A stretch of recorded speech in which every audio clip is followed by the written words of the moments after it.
अभी सुन रहे हैं बगैवा सिटी डी धमाका को। presented by Arhulia Recording Studio। मांगो एक बेरी छौरा तो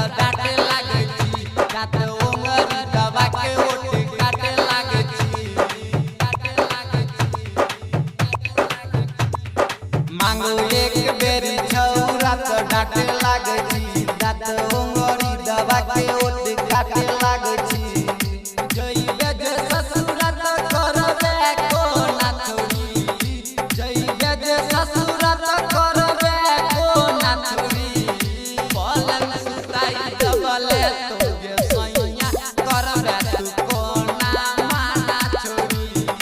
पलंग सुताई दबले तो जे सैया करबे तू को ना माना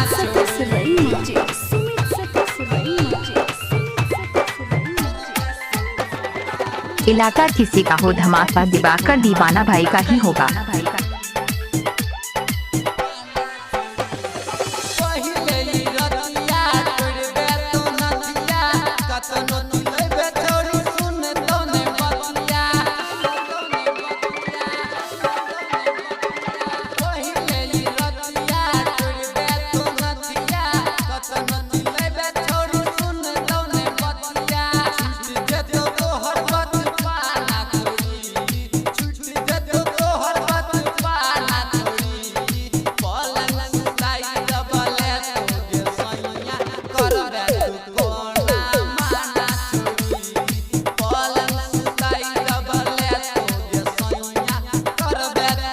अभी सुन रहे दिवाकर दीवाना भाई।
अभी सुन रहे दिवाकर दीवाना भाई। Presented by Arhulia Recording Studio। अपना ऊपर तोरा नीचे सुताई तो एको करम छोड़ी बाकी में छोड़ा तो। अपना ऊपर तोरा नीचे सुताई तो एको करम छोड़ी बाकी में छोड़ा तो। चालू है तो बंद कर खाना छोड़ी, चालू है तो बंद कर खाना छोड़ी। पलंग सुताई दबले तो जे सैया करबे तू को ना माना छोड़ी। पलंग सुताई दबले तो जे सैया करबे तू को ना माना छोड़ी।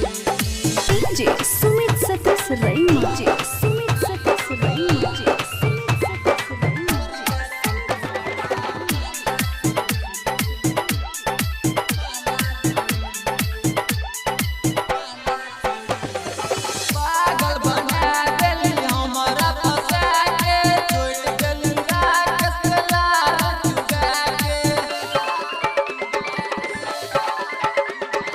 पागल बना देली हमरा फंसा के, छोड़ देली राकेश के लार चुका के।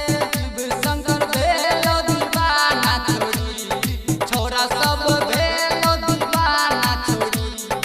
पलंग सुताई दबले तो जे सैया करबे तू को ना माना छोड़ी।